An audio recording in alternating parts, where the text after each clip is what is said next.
Start. सभापति महोदय, सरकार इस स्थिति में नहीं है कि वह कह सके कि देश में काला धन नहीं है। विराम। काले धन को निकालने के और प्रयत्न होने चाहिए, लेकिन उसके साथ साथ इस दिशा में भी कदम उठाए जाए कि ऐसे कामों पर रोक लगाई जाए जिससे लोगों को काला धन कमाने का अवसर ही न मिले। विराम।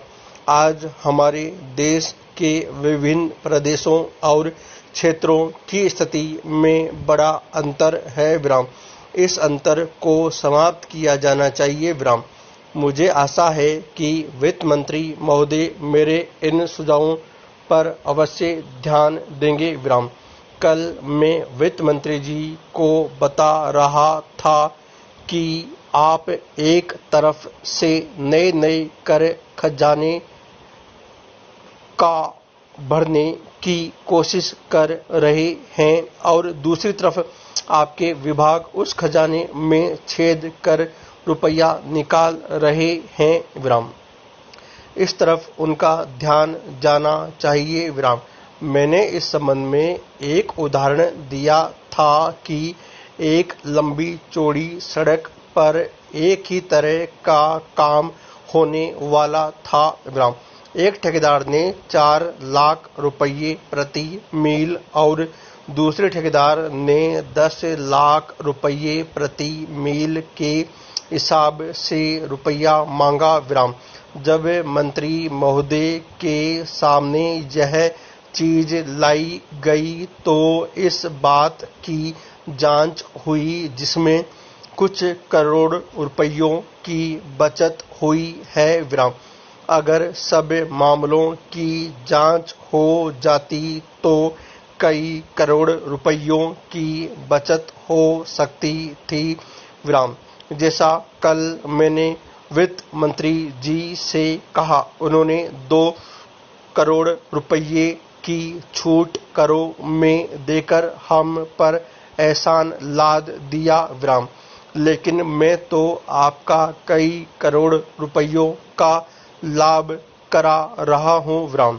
आप इसकी जांच कराइए और देखिए कि कैसी लूट हो रही है। विराम। इतना ही नहीं, इसका प्रभाव दूसरे विभागों पर भी पड़ रहा है। विराम।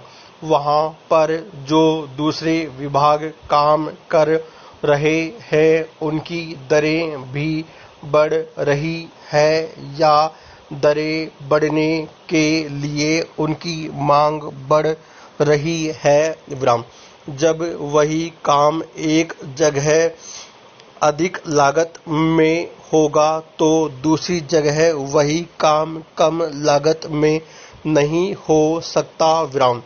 इसलिए या तो वह चोरी करेगा या दर बढ़वाएगा। विराम। अगर एक सड़क पर ऐसा होता तो वहाँ जो दूसरे काम चलते हैं उनमें भी ऐसा ही होता है। विराम। ठेकेदार आपके विभागों के साथ मिलकर दर बढ़ाते हैं। विराम। मैं भ्रष्टाचार की बात नहीं कहता हूँ, उसको न आप बंद कर सकते हैं और न मैं बंद कर सकता हूँ और न लोग पैराग्राफ चेंज। अध्यक्ष महोदय, मैं कल कह रहा था कि वित्त मंत्री जी ने जिस संदर्भ में यह बजट प्रस्तुत किया है और जिन परिस्थितियों की पृष्ठभूमि में वित्त मंत्री का भार संभाला है, उस दृष्टिकोण से यदि इस बजट को देखें तो हम इस परिणाम पर पहुंचेंगे कि वित्त मंत्री जी ने निश्चित तौर पर ऐसा काम किया है जिसके लिए वे धन्यवाद के पात्र है। विराम। उन्होंने देश की अर्थव्यवस्था को सुधारने के भार को लेकर उसमें सफलता प्राप्त करके देश की बिगड़ती हुई आर्थिक दशा को सुधारा। विराम। पिछले वर्ष देश का उत्पादन बढ़ा है। विराम। उद्योगों में सुधार हुआ है, कीमतों में सुधार हुआ है, हमारा आयात कम हुआ है और निर्यात बढ़ा है। इस तरह से देश में एक नई आशा और विश्वास पैदा हुआ है। इस वर्ष के बजट द्वारा भी उन्होंने पिछले वर्ष के कार्यक्रम को जारी रखने की कोशिश करने का प्रयास किया है। मुझे इसमें कोई संदेह नहीं है कि इसमें भी उनको सफलता मिलेगी। उन्होंने देश के आयात निर्यात के बारे में जो कदम उठाए, मैं उनसे निश्चय ही हमारे विदेशी व्यापार का संतुलन सुधरेगा। यह निश्चय के साथ कहा जा सकता है। मैं वित्त मंत्री के लक्ष्यों व कर नीति का आम तौर पर स्वागत करता हूँ। यद्यपि मैं मानता हूँ कि इस कर व्यवस्था के द्वारा मध्य वर्ग पर बोझा पड़ेगा, परंतु इस देश में हमें पंचवर्षीय योजनाओं को जारी रखना है। इसलिए उस संदर्भ में हमें आर्थिक साधन जुटाने पड़ेंगे और ऐसी दशा में जो लोग इस देश में ऐसी स्थिति में है जो कष्ट उठाकर के भी कुछ दे सकते हैं, उनको देश के लिए देना ही पड़ेगा।